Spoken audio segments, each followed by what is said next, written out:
Get ready for an epic Egg Benedict showdown as we compare the hollandaise techniques of two of the most well-known YouTube chefs online, Nick Giovanni and Joshua Wiseman.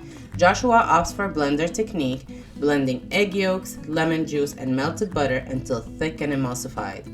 His hollandaise boosts a wrist of consistency with a hint of cayenne for added depth. Meanwhile, Nick starts by creating a double boiler to gently heat his hollandaise ingredients.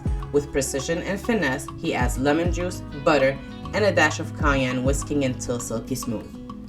Both chefs expertly poach eggs to perfection, then assemble their masterpieces. Nick layers smoked salmon, poached eggs, and his velvety hollandaise onto a toasted English muffin. In Joshua's corner, in his recipe he uses a slice of seared Canadian bacon, but we opted out for smoked salmon, topped with the poached eggs on top of the English muffin, followed by a general drizzle of his luscious hollandaise sauce. As the plates come together, it is very clear that each chef brings their own unique flair to the table. In our opinion, we liked Nick's sauce as it's more silkier and richer in flavor. If you've tried them before, let us know in the comments below what you thought. One thing for sure, both of these Egg Benedict's recipes are bound to make your taste buds sing.